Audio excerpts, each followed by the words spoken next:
Assalamualaikum warahmatullahi wabarakatuh. Perkenalkan, saya atas nama Hermin Ada, kelas IPA 004. Di sini saya akan mempresentasikan UTS mata kuliah pengajaran dan pembelajaran daring dan bauran terkait dengan rancangan pembelajaran desain instruksional. Di sini saya memilih desain instruksional berbasis discovery learning atau model pembelajaran berbasis penemuan. Alasan saya memilih model pembelajaran discovery learning karena menurut saya model ini merupakan suatu model penemuan di mana peserta didik dapat melakukan dan atau memecahkan masalah melalui penemuannya sendiri, hingga dapat meningkatkan kreativitas peserta didik, keterampilan berkomunikasi, berkolaborasi, dan berpikir kritis. Masuk pada modul ajar yang telah dirancang. Di sini di bagian awal ada identitas. Di bagian identitas ini terdapat nama sekolah. Jadi modul ajar saya ini akan diterapkan di sekolah tempat saya PPL, yaitu di SMPN 13 Makassar. Pada mata pelajaran Ilmu Pengetahuan Alam kelas 8, materi perpindahan kalor dengan durasi waktu 3 kali 40 menit. Adapun tujuan pembelajaran pada materi ini yaitu peserta didik mampu melakukan pengukuran terhadap aspek fisik yang mereka temui dan memanfaatkan rekam gerak, memahami hubungan konsep usaha dan energi, mengukur besaran suhu yang diakibatkan oleh energi kalor yang diberikan, sekaligus dapat membedakan isolator dan konduktor kalor. Selanjutnya, kompetensi awal. Kompetensi awal ini merupakan suatu pengetahuan atau keterampilan yang perlu dimiliki oleh peserta didik sebelum mempelajari topik suhu, kalor, dan pemuaian. Kompetensi awal yang harus dimiliki adalah kompetensi yang telah dicapai pada materi sebelumnya terkait dengan topik suhu, kalor, dan pemuaian. Pada kompetensi awal ini terdapat dua elemen pemahaman, yaitu elemen pemahaman sains dan elemen pemahaman keterampilan proses. Untuk elemen pemahaman sains, di sini terdapat dua tujuan pembelajaran, yaitu melalui penayangan PPT, praktikum dan diskusi kelas, peserta didik mampu menjelaskan konsep perpindahan zat kalor secara konduksi, konveksi, dan radiasi. Yang kedua, melalui penayangan PPT, praktikum dan diskusi kelas, peserta didik mampu membedakan isolator dan konduktor kalor. Kemudian pada elemen keterampilan proses, di sini terdapat melalui praktikum, pengerjaan LKPD, presentasi dan tanya jawab, peserta didik mampu menyajikan data hasil identifikasi perpindahan kalor. Selanjutnya yaitu sarana dan prasarana. Adapun sarana yang digunakan meliputi spiritus, kemudian sendok logam, gelas kimia, kaki 3, air, kemudian korek, kain, komputer atau LCD, dan LKPD. Sedangkan prasarana yang digunakan yaitu ruang kelas. Masuk pada bagian model pembelajaran. Seperti yang telah saya sebutkan sebelumnya, bahwa model pembelajaran yang saya gunakan yaitu menggunakan discovery learning atau DL.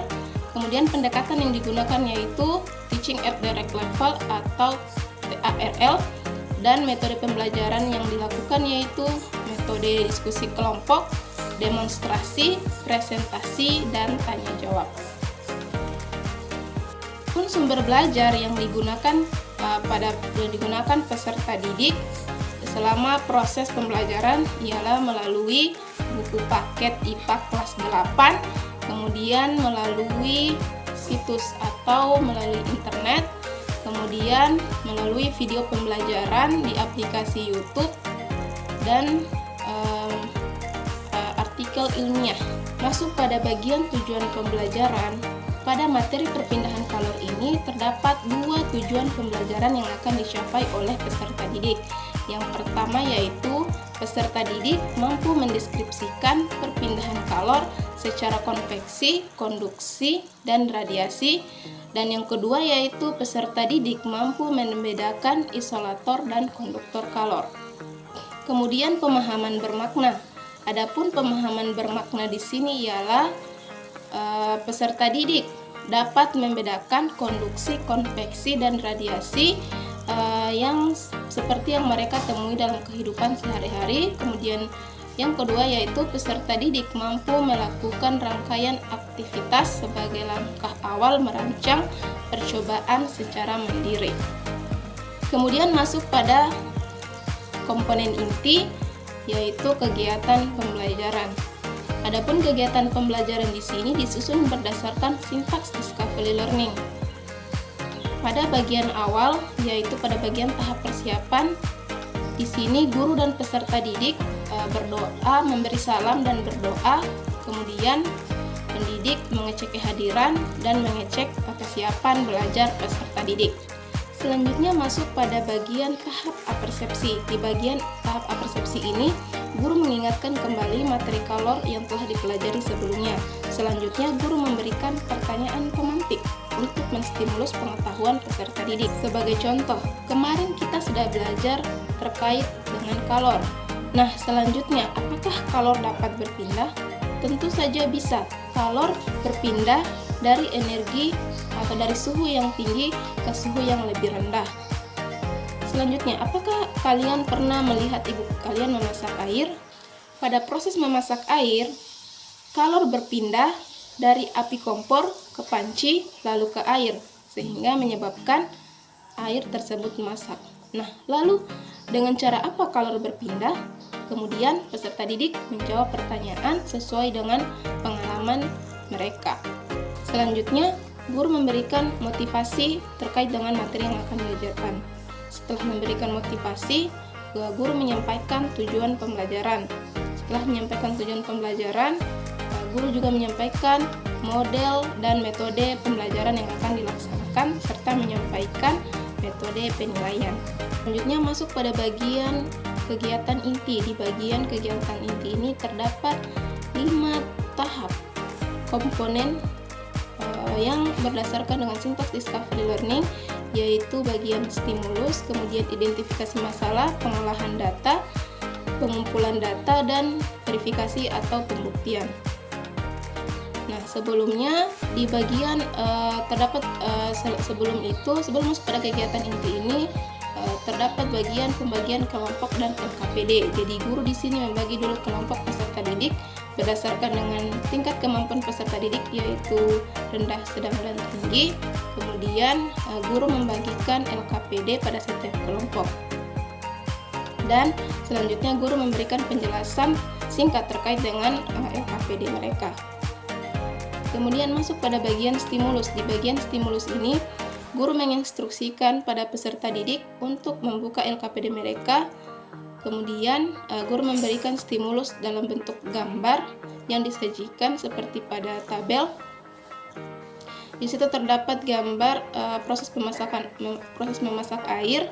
Peserta didik di sini diminta untuk menjawab stimulus tersebut. Selanjutnya yaitu identifikasi masalah atau problem statement. Di bagian ini sebelum mengerjakan LKPD, peserta didik diarahkan dulu untuk menonton video pembelajaran melalui YouTube terkait dengan apakah kalor itu bisa berpindah. Nah, selanjutnya peserta didik diarahkan untuk melakukan 4 kegiatan, yaitu kegiatan praktikum perpindahan kalor secara konveksi, konduksi, dan radiasi. Masuk pada bagian pengumpulan data atau data collection. Di sini guru mengarahkan peserta didik untuk melakukan praktikum yang terdapat pada LKPD, yaitu 4 kegiatan tadi yang saya sebutkan. Kemudian peserta didik mengolah data dan menganalisis data dari hasil percobaan dan menjawab pertanyaan yang terdapat di LKPD.